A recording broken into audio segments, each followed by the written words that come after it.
Quando a gente fala em religião, a gente fala em crença, a gente fala em fé, a gente fala em acreditar.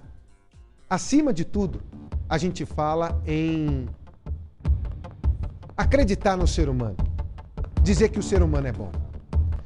Mas você vai ver agora a história de um líder religioso, um pastor, que é suspeito de abusar de meninos que dormiam na igreja para fazer aqueles encontros que as igrejas promovem. E ele dava uma desculpa para os crimes que cometia. Olha lá, vê se isso é pergunta de pastor. Você tomou banho de hoje? Você quer tomar agora? Eu não vou dormir com você fedendo. Olha que coisa. O Balanço Geral ouviu vítimas. Você vai ver a história de um rapaz que diz: eu fui vítima desse pastor. Ele abre o jogo e você vai se impressionar a partir de agora. O líder religioso também falou. E a desculpa que ele traz por querer estar perto dos meninos e cometer os abusos é assustador, aliás, é revoltante. Quem você vai ver diz ter sido violentado pelo pastor. É agora. Balança.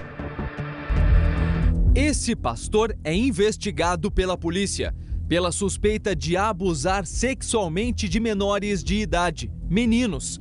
Esse caso foi trazido há algumas semanas aqui na tela da RIC Record. Segundo as denúncias, o pastor se aproveitava do fato de ser uma autoridade religiosa para se aproximar dos meninos. Vários adolescentes buscaram a polícia e detalharam os abusos cometidos. Querendo abraçar a todo momento, ali por trás, e querendo passar a mão na minha barriga e colocar a mão por dentro da calça. Ele diversas vezes me mesmo na igreja depois dos cultos, e não só depois dos cultos, né, quando eu dormia lá. Para tentar se justificar, o pastor disse que à noite agia sem saber, pois era sonâmbulo. Eles usaram dessa conversa, desse meu argumento, para poder me incriminar de algo que eu não poderia te dar certeza. Para dizer assim, não, ele fez, mas ele falava que era sonâmbulo. Ele me passou a mão, mas falava que era sonâmbulo.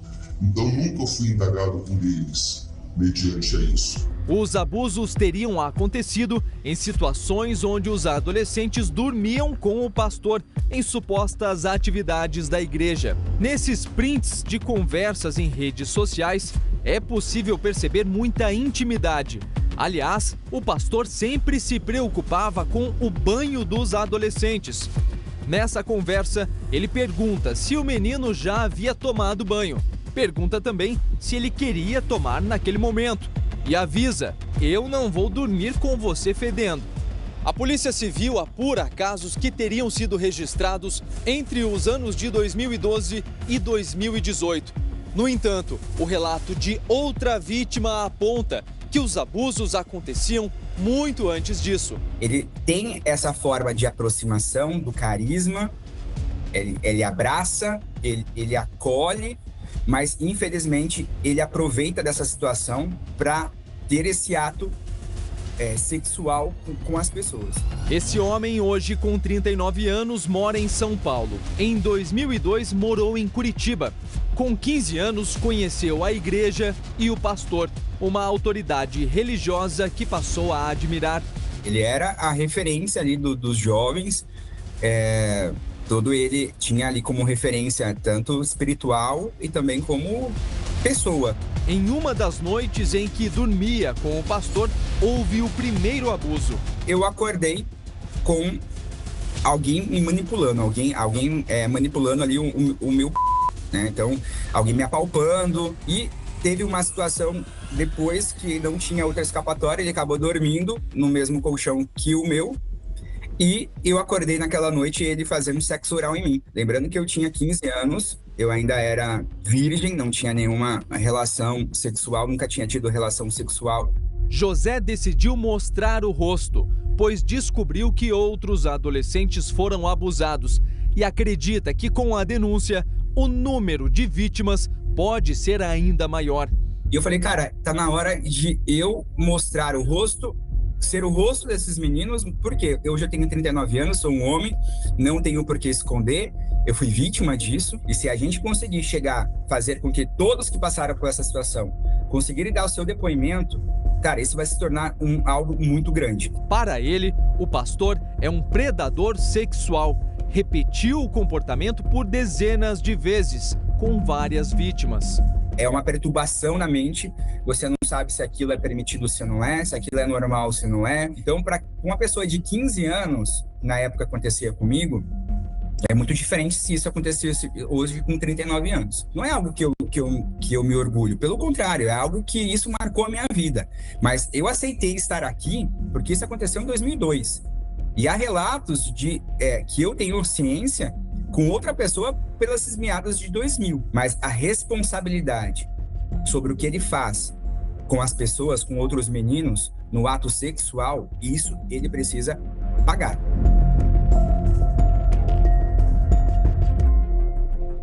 Lembra que crime sexual é imprescritível. Se um dia você sofreu um crime sexual, você pode denunciar a qualquer momento, juntar provas e pôr na cadeia. Isso é pergunta que um pastor faz para alguém. Você já tomou o banho de hoje? Não é, né, gente?